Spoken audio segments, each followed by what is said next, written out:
Welcome to the Underground, my little underground with Peter A.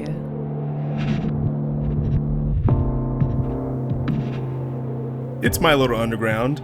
I'm Peter A. This week on the show, we have Long Island radio veteran DJ Sandra Dee talking about her time at Radio Disney, her SweetBeatz show on OWWR Old Westbury Web Radio, my alma mater. We also talked about music discovery, dealing with artists, big country events Sandra has covered, and more with the very motivational, inspiring DJ Sandra Dee making her first appearance on My Little Underground. My Little Underground. I want to start with Radio Disney because you were there a while. Yes, about 12 years. Mm-hmm. So, and when I was a little kid, maybe like 6, 7 years old, I listened to Radio Disney a little bit. And I love them. yeah, I think it was before you got on. Probably. So how did you get involved with Radio Disney?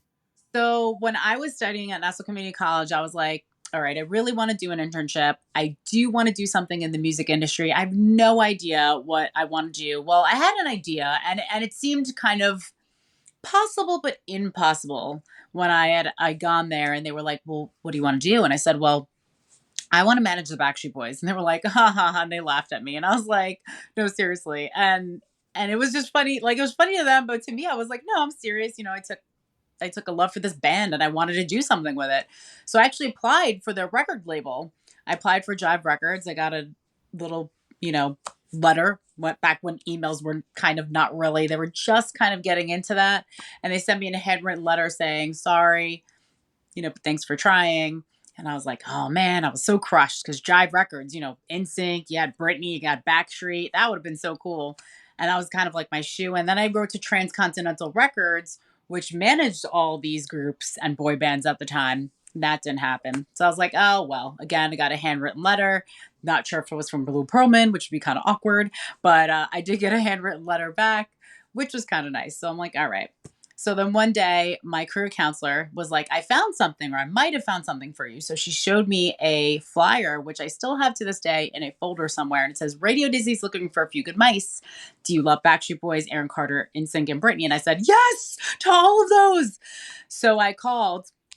And I literally was kind of in between schools. So I was getting ready to kind of not graduate, but kind of finish off with Nassau and kind of go on to another school. And I'd applied to Hofstra, I'd applied to Delphi, and I called Radio Disney and I sent in my resume because that's what I wanted. And they were just like, come in on such and such a date. And I was like, okay. And I was like a little nervous at the time because I was like, here I am, 21 years old, my first time in New York City, my first time at a massive building above 2 Penn Plaza, like right there, taking the train in. And I remember I was a couple minutes late because of my train. Well, gotta love that Long Island Railroad. And I walked in and I was in this conference room and I was like, oh, I'm so sorry. And they were like, no, it's okay. Come sit down. Blah, blah. So I went in, I sat down and I was like, I guess I got it because I was sitting in the room with all these interns and I was like, wow, okay. So confused, but okay. So afterwards I was like, I went up to the promotions manager and I was like, well, I guess I got it. And she was just like, oh yeah, no, it's fine. I was like, well, I'm in between schools. She's like, it doesn't matter. We just need people. We just need bodies. So, okay. So I started as an intern with Radio Disney. So that's kind of how I was brought into the Radio Disney or found the Radio Disney realm, so to speak, which is quite interesting. How did you get an on-air slot? Like, were you full-time? Were you part-time? So I was part-time. I started as an intern. And then after about a year, I go, I really, really like it here. Like, I really love this. And one of my friends was like, well, if you want to do this, you kind of have to, you got to host. And I was like, oh no, I don't do that.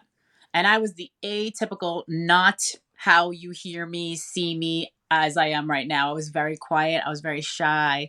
I was very just like that really, really shy intern. And I would be like, here's your chocolate, or here's your prize, bye. Like very quiet, very, very quiet. And I kind of opened up my shell a little bit and I'll never forget it. I was like, all right, maybe I could take a stab at a microphone. I don't know.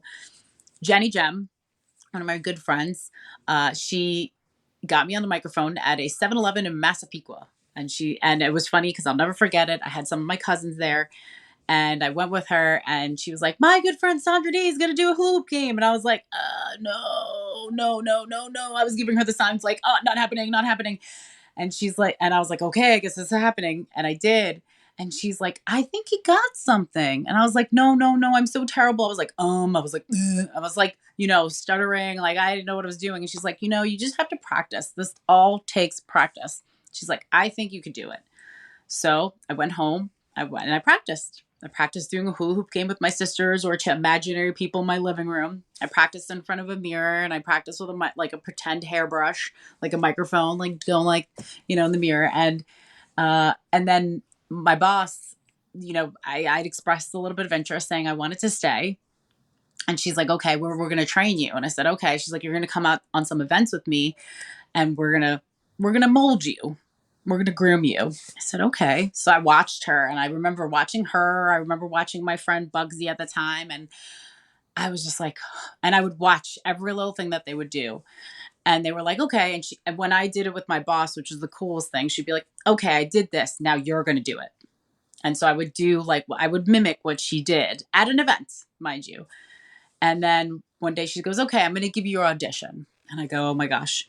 And it was a little awkward for me at the time because it literally was at a Jewish museum. And I was like, I'm not Jewish, so this is going to be kind of interesting.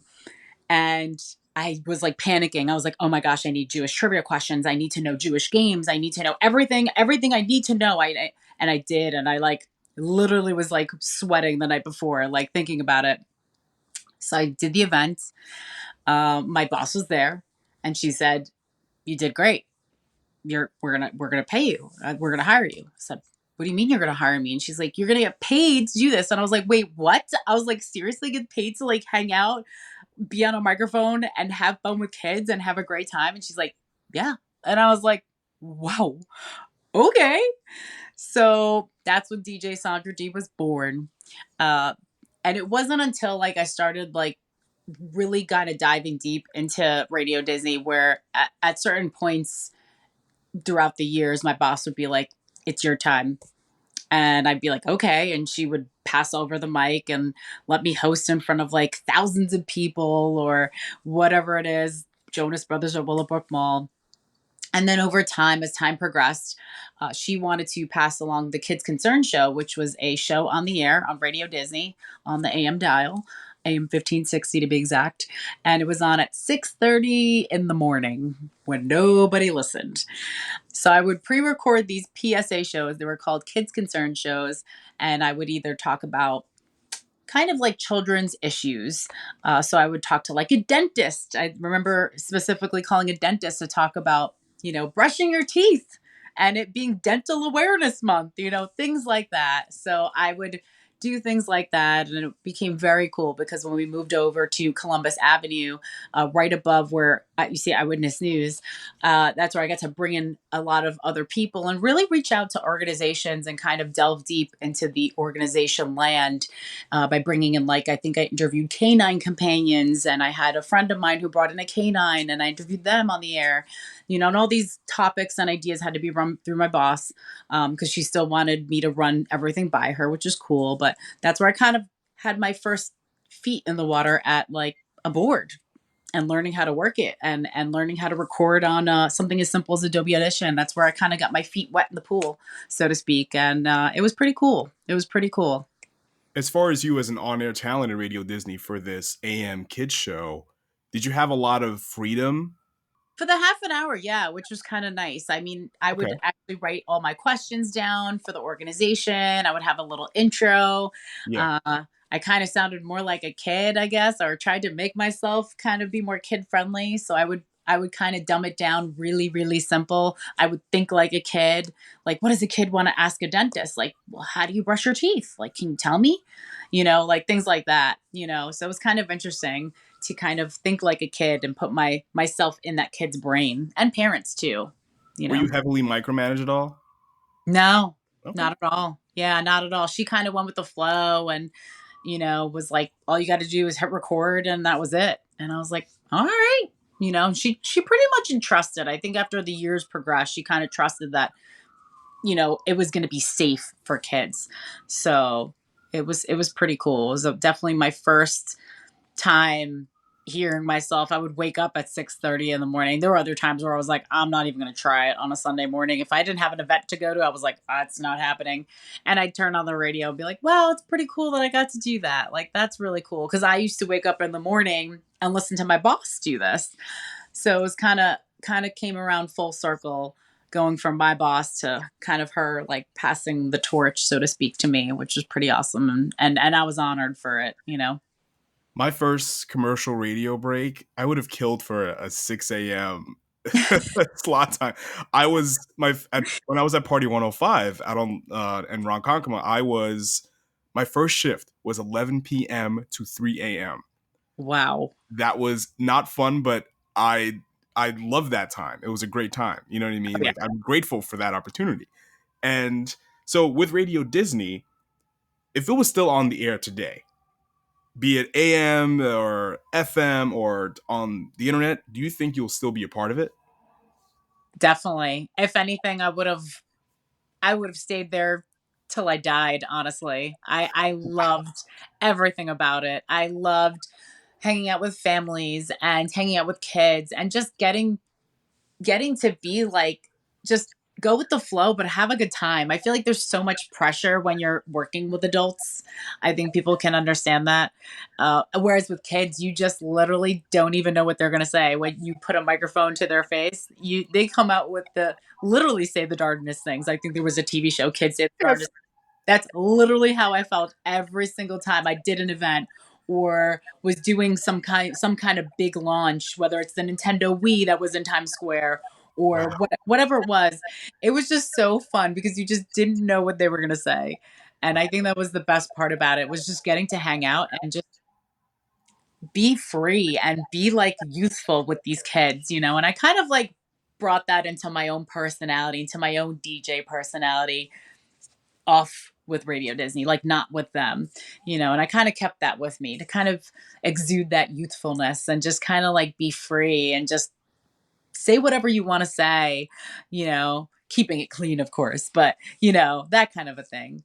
I think it was just so much fun. And that's kind of what made me who I am today, and made me the DJ personality that I am, you know?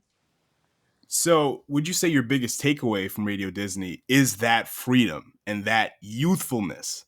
Yes, definitely. Yeah. Definitely. I think the way I was trained was was definitely, you know, the Disney way, so to speak. So it's funny because everyone goes, "How did you learn how to be that way?" And it was a combination of things. It was not just learning from my bosses, but one of my best friends actually works in Magic Kingdom. That is literally his office in Disney World. And when you go down there and you work in the parks, you have to take a class called Traditions. And in that class you learn everything down what to wear, what color your fingernails have to be, how to groom yourself, how to point, what everything means, the history behind the company. And that is what I fell into, and he kind of like taught me about all that as I learned and progressed through the years. And I thought that was important. I think it wasn't just about picking up a microphone and learning how to do all that. You know, yes, there was ways about, you know, talking to kids and keeping it clean and keeping it that way. And also, don't forget the way, you know, you touch a kid or approach a kid. I had to use hula hoops. I would take hula hoops and put them around their body and then drag them to where they were, you know, so I'm not touching a child. So it's a fine line of how to be cautious when approaching kids, you know, giving them high fives and fist bumps, you know. And then it was funny because at one point, like a lot of them, they want to hug you. Like that's literally what a kid wants to do when they go to Disney. What do they do to a character? They go and they want to hug them. I would have to put my hands up and go like this because I wasn't allowed to touch them. But it was the sweetest thing when they wanted to come hug me because it was the best feeling in the world. But that was just what I had to do because that's what I was taught. You know, so I credit my friend Daniel, who still works in Magic Kingdom, to learning that. And it wasn't until the end of my time with Radio Disney where I actually brought up to the young lady who was running the whole marketing across the country for all these individual stations. And I said, we should really have Radio Disney traditions. Because every time I train new people, they'd be like, well, why do we point like this? And why can't I wear my hair like this? And why can't I have a scruffy beard? And I was like, it's just the way it is, you know? And she's like, you're right. So towards the end, Heather, she literally like had like a nice big little conference with us, and she's like, well, thanks to Sandra, we're actually going to have this traditions Radio Disney class. And I was like, oh, really? And she's like, yeah. And I said, wow, it's amazing. And then of course 2 weeks later we got the phone call, they're shutting us down. But Wow. the fact that I was able to kind of create that impact and really learn and kind of engulf in that was actually pretty darn cool. I think that was the best thing. They used to actually record us on site with a video camera. So a lot of the times when my bosses couldn't be there and they would make special appearances in a ball cap and come out of nowhere to check up on us and make sure we were doing our job, which rightfully so, because it was Disney. It was interesting that they did that, but they also, I guess, were doing it for reasons, because I remember when a lot of fellow peers or cast members transferred from one Radio Disney to another. One of them came back to me probably like, I would say a couple of years when he came back to New York, and he goes, you're in the training videos. And I was like, what are you talking about, Robin? He goes, you are like the it girl for the entire country for Radio Disney. And I was like, what are you talking about? And he's like, you are the training video. Like, there's videos of you in the training video, and you are like you are what a host should be. Like, you are the model for the country. And I said, what? And I didn't know this. Mind you, they're recording all these events and you don't know. Yes, again, they were recording them because they want to, either salespeople want to capture it for their recaps, but more so because they were also creating a how-to video for the entire country. And I was like, that's really crazy. So it kind of blew my mind a little bit that's why they were doing that. And then there were the occasional times where we'd have these big events like launching Nintendo Wii in Times Square, where they were actually recorded for Disney Channel.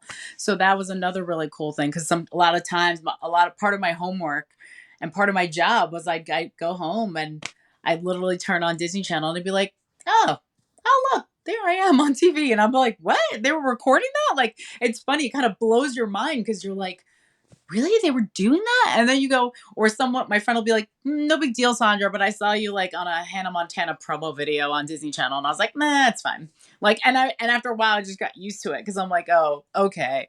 Because they made it, because we were Radio Disney New York. There was a lot more of a higher standard that had to be set because we were New York. So everything had to be pretty close to perfect. Almost like we were the Disney World of Radio Disney, just here in New York. You should be very proud of the impact you've left at Radio Disney. And you should also be proud of your SweetBeatz show on OWWR, Old Westbury Web Radio. And you've been doing that for about 10 years. So with the SweetBeatz show, when you started it, what was your main focus and plan for the show? Like how would you describe this in like an elevator pitch? Ooh, yeah. And I like that question. So I would describe it as the show to go to discover new artists. Yeah. And I think the reason why I kind of went with that is it was funny how OWWR kind of came into my life, because we got the news that they were shutting down all the Radio Disneys. And literally within the 2-month span and I thought my life was over. I was like, even though I was a part-time cast member, I was crushed. I was depressed. I was sad. I wore glasses every day. I couldn't even wear contacts because I was just crying my eyes out, because that's how much this job meant to me. And that's how much it meant for me to be there. I thought about the kids and the events and just everything, and how a kid wouldn't even know, like we brought a little piece of that magic to a kid in the Bronx who couldn't even afford a trip to Disney World. That's how much that place meant to me, and still does to some respect, because I still wear the swag.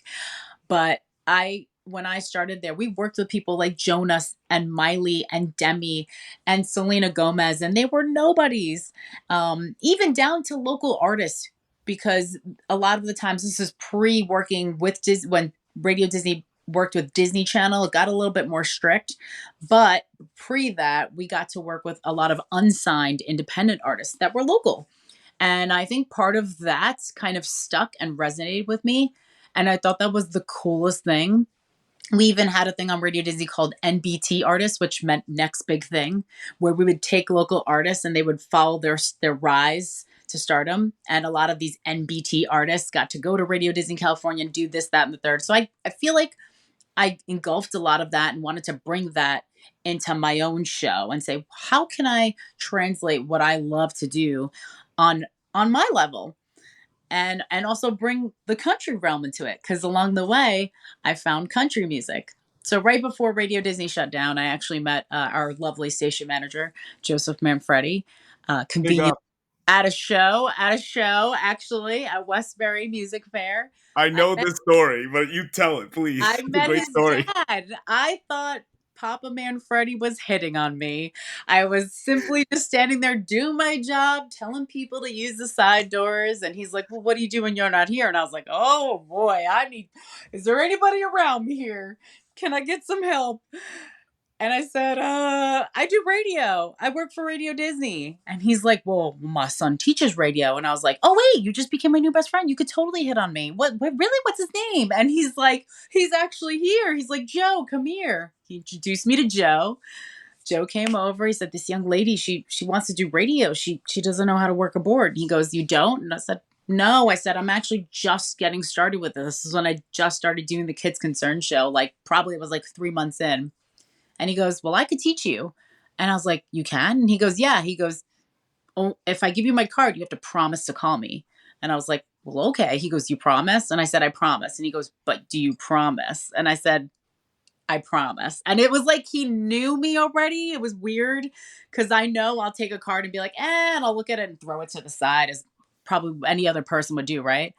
But I literally remember I think it was 2 weeks in and I emailed him. It was in December. And it was almost like it was meant to be. It was almost like it was meant to happen, because it was not too far long after that where we had gotten the call that they were shutting down all the local Radio Disneys. So it was kind of weird in a sense, because it was meant to be. So I took my love for pop, took my love for country, made a big old peanut butter and jelly sandwich, and decided that's how I was going to make the SweetBeatz show. And I just got SweetBeatz because I love candy and sweets, and who doesn't? So, and it kind of rhymed, and I thought it was cute. So I was like, why not? That was the hardest part, was actually coming up with a name, believe it or not. Well, I knew the story of Manfredi giving you his business card at, what was it, NYCB. Now that's what it's called now. Yeah. I knew that was the story, but I didn't know anything about his dad coming up Oh to you. yeah. Papa Manfredi. He was putting on the swagger, and I was like, oh boy. That's crazy. So, you said a lot of things that kind of touched me in the sense that your show is about music discovery, and when I was doing Alternative Avenue over there, it was the same thing. Yes. I think that's why we kind of gravitated towards each Yeah. other. But well, our personalities are similar too. Very friendly, outgoing people. But Yeah. well, I'm more introverted. But anyway, you get the point. But you've gone about it in a different way, and I gone about it in another way. And but the music discovery was always there. And when I listen to your show till this day, I'm like, I don't know who this is, I don't know who that is, but that's why I keep listening. And when it comes to your music choices, right? Because you're saying it's a peanut butter and jelly sandwich, great metaphor. For all your top 40, the boy bands. I even heard some hard rock in there, and country too. And I heard Ultra Bridge and stuff like that. So that's really great. The mixed bag there is amazing. So did you kind of want to mirror a particular radio format or formats, or is it just like you said, just your love of different types of music and a platform for new undiscovered artists? I would say definitely my love for music and a platform, because a lot of people say, you do a pop country show? How do you do that? And at first I was like, how do I do this? At first, when I was thinking about it, I was like, can I do a pop country show? And as we all know, country has kind of evolved. We say country loosely because I feel like country music has definitely come a different way, kind of become a little bit more popified, so to speak. So I figured to myself, do I do the first hour pop and the second hour country? How do I do this? So I literally created my own kind of format following our station format. So in the first 10 minutes, I usually hit a pop format. Then we go to break. And then if anybody notices, I change it up. And during the next set, I do country. And then we go to break and then I go back to pop. And then it goes to break and I go back to country. So I kind of like really mesh it up a little bit. To kind of keep the listener listening too. I like to tease things up. And of course, Yeah, you do. love to chop up those interviews and love to tease it for the entire time, which is why I love recording them. I don't mind doing live recordings and doing live interviews. I love doing that. But I think I get more pleasure out of recording them so I can chop it up and play some quote unquote radio magic for everybody to keep that listener listening, to say, hey, I want to listen to her new song or his new song. I want to listen. And I'll conveniently play that as the very last song to keep that listener listening for the entire time. So that's my little trick to keep them coming. Keep them coming. I like that you're innovating and you're creating and you're not just trying to just mimic something you heard commercially, because that's how we all start. When I started in college radio, I was like, okay, I want to be like that, and then after a while, I'm like, no, I got to do it my way. Because yes, even in the college radio level or the non-com level, you do have some people above you, but they're not going to necessarily micromanage you. You know what I mean? As long as you just follow some of their rules internally, you'll be straight. It was the same thing at OWWR. I wasn't really micromanaged. We just had certain things that we had to do, and that was it. It was nothing. If you followed those rules, you were fine. So when it comes to like your reach and audience, are you trying to reach the masses, or are you trying to appeal to a specific niche? No, anybody. I'm open to anybody who wants to listen. That's why I'll include a little bit of rock in there. And the reason why I do a little bit of that too, not just because I've had people who've influenced me on that. Like I've literally had a guy I was talking to say, you got to listen to Alter Bridge. And that's literally all I listen to now while I'm walking or running and doing my workout. And it's kind of weird how that happens. And now I love them, or I have some alternative people too that like, I love Senses. Oh my gosh. They're opening for Boys Like Girls. I'm so excited. They're on their tour now. And they wanted to come by the studio. So it's kind of cool because you'll get a little bit of everybody. And you also don't want to turn down anybody who even comes down your pipe to email you and say, hey, if I find they're a little bit not more of my niche, I'll pair them up with a fellow colleague and pass them over to somebody. I have no problems doing that. If I find that it's not going to work for me as much as I really want to put them in there, but if I find that they're like Senses was definitely dope because they were a lot more of like that pop alternative.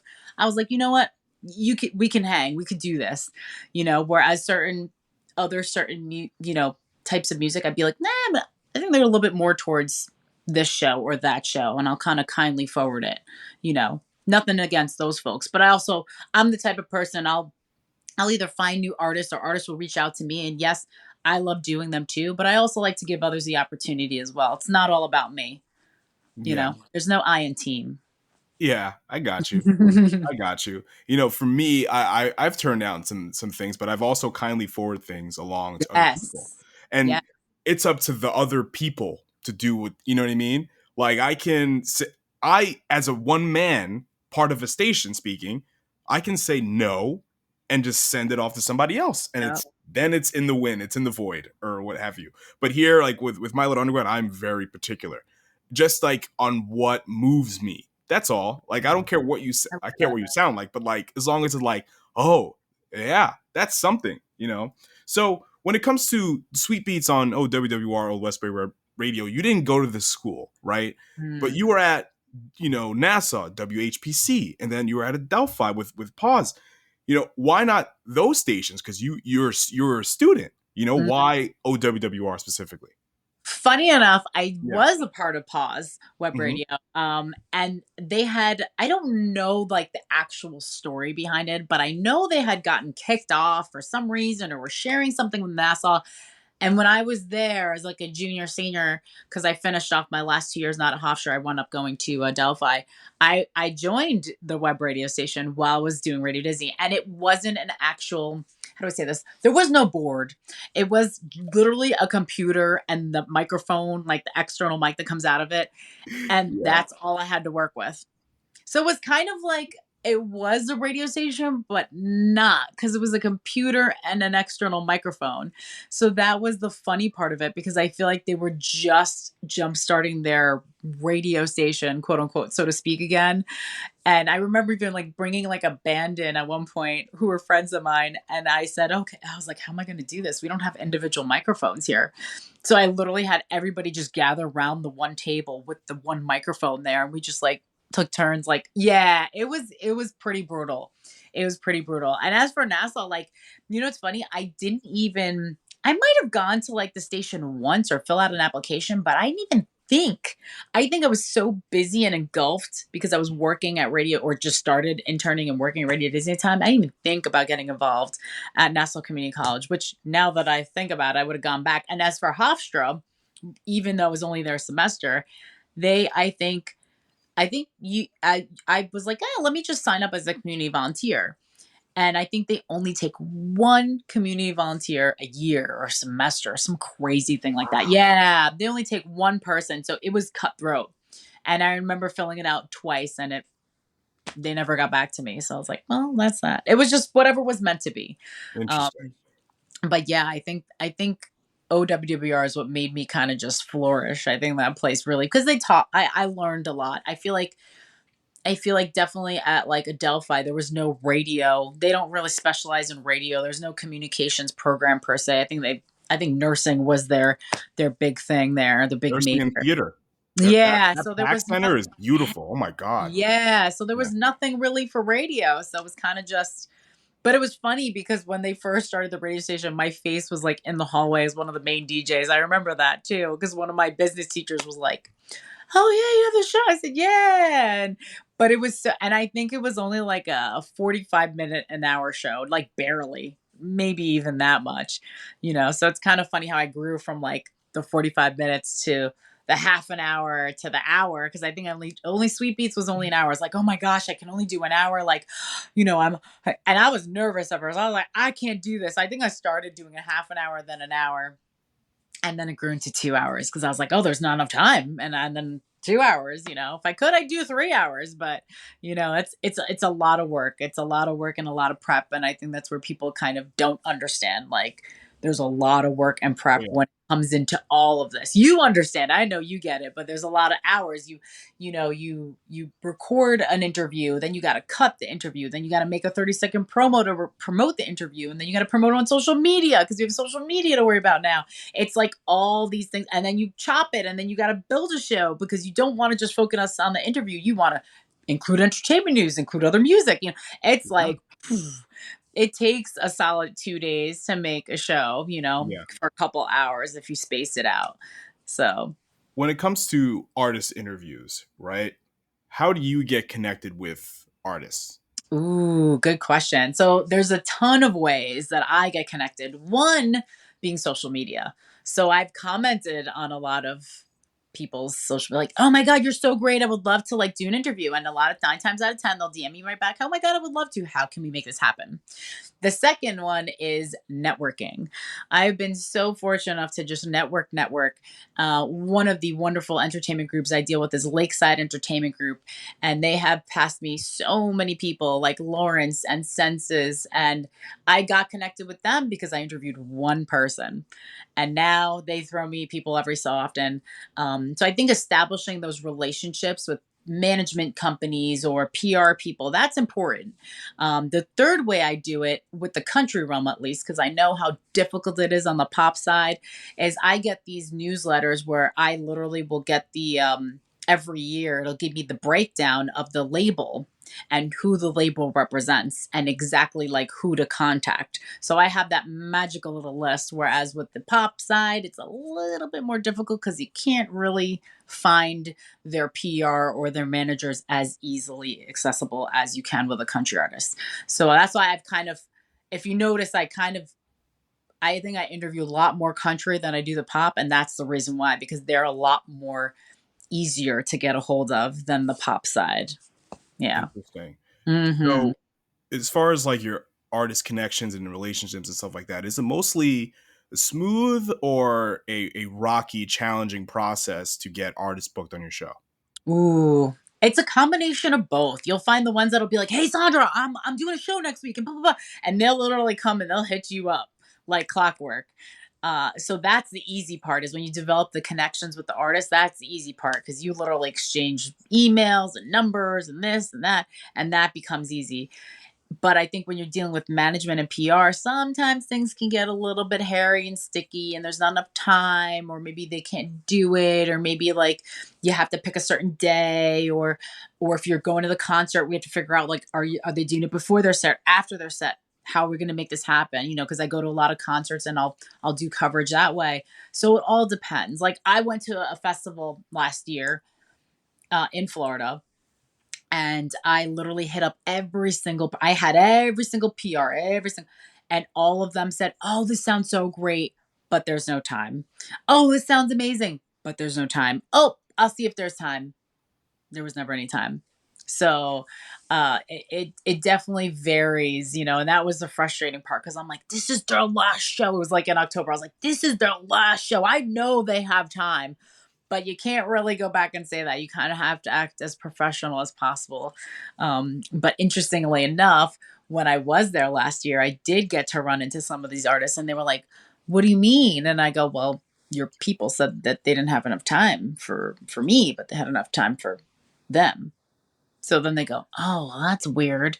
And then they go, something's off here. So like it's kind of interesting when you get to things like that. Oh, and I've also had a lot of the times where if I know the artist or I interview an artist and they go, "Well, I had a little bit of a sticky situation with, you know, so and so, your artist or your management or PR squad," they'd be like, "Man, just give me your phone," and literally would put their own cell phone number in there and be like, "If you have anything, you need anything, you just call me, text me, whatever you need." And that to me spoke miles because you go, wow, that's pretty cool to think that I've had that big of an impact where they were like, "Don't even go through them, go through me." Yeah. That's pretty cool. That is pretty cool. What was it like covering the CMAs? Oh my gosh. Well, I did ACMs. I did ACMs twice. I loved ACMs. That was so much fun. I think the Oh, coolest I part said about CMAs, right? See, I know it's fun. Everyone goes, "Oh, CMAs, ACM." They're kind of like all in the same country realm. Oh, right. Okay. Everyone gets confused with them too. They go, "See, it's funny because it's the same. It's CMA, but ACM. It's like it's the same letters. It's so funny." Yeah. And But you actually called into my show many times to like give me some updates.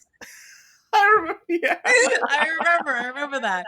So the funny part about those is I was literally like half the time, especially award show night, I would half the time I'd like pull my heels off and yank it, and I'd had like all the equipment on me, like my bag, and I'd be running to the concourse level because I would want to go where there was not that much sound and noise, and that was the hardest part was like running in like my bare feet, like trying to get to concourse level to just like or go somewhere where it was not as noisy, like behind a bathroom somewhere or somewhere where I would have to make those calls in. But those were fun. I feel like that to me was the coolest thing because it's like you're not just only painting a picture for people who can't be there, which is pretty much why I do what I do is you want to paint a picture for the folks who really can't be there, but more so to just like show people that you can even go to these award shows. You can, you know, you can buy tickets to a lot of these shows and go and have a good time and get that same experience that I do.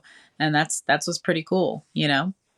Wasn't SweetBeatz carried by a Florida radio station at one point? Yes, Yeah. yes. My pal down in Orlando. Yeah, he was carrying it for a little bit of time and stuff like that. He still supports and all that fantastic stuff. But he's diving more into the rock realm now, Oh, rock right. and all that stuff. So I'm letting him focus on the rock. A lot of people are changing their, you know, the formats. Like I noticed a lot of you know, the Country 500, which I did cover too one year, they did really well. It was literally on the Daytona Raceway on the Speedway. And it was I think that was probably the coolest country festival I covered because it was so awesome. I had free reign. You know, I even had a little area where I was able to interview artists and stuff like that. And then they got rid of it after like 2 times, 3 times. And now it's Welcome to Rockville. Oh. This So they I went don't know from why country that's funny to to me. rock, which is fine. It's fine. But I think that rock kind of rules or supersedes, depending on the area, supersedes that country right there. So more Okay. power to them. Now they get that cool racetrack with Interesting. an amazing festival. I think it's like a 2 or 3 day festival. They get pretty awesome people. So in like the decade-long period you've been doing SweetBeatz, what have you learned the most? Ooh, how to work my butt off and how to juggle things and how to never give up and how to just be persistent. That person, that artist you make hit up 2 times, 12 times, 13 times. You never know that that 14th time, you might get a yes, no matter how many times you give up. It's given me so much of an opportunity to kind of get free reign. At OWWR, I think we're kind of fortunate enough because a lot of other colleges have to follow a specific format, whereas we are fortunate enough to get free reign, so to speak, with just, depending on the show, maybe perhaps some PSAs and commercial breaks, which is fine because that's what's training you for the real world. That's literally what's training you of what you're going to do if you do end up at a commercial radio station. But for me, I feel like it's taught me a lot and built me as a person to just work as hard as I can, and more importantly, always have that outlet for myself. Like that's my me time. That's my time where I can be myself and let loose and just hang out and have a good time. Because there's always that saying that if you love what you do, you'll end up getting a job, and you're getting paid to like not feel like you're working. And that's how I felt at Radio Disney. Like, wow, I get to be here and do this. I get to like hang out here and do this. This is crazy. Like those are the moments that really mean the most to me. And that's, to me, like, yeah, I sit here and I'm like, oh man, I gotta edit this interview, whatever. But I do it and I say it because I love it. I do it, I say it because I love and want to support that artist and I want to help them out in whatever they do.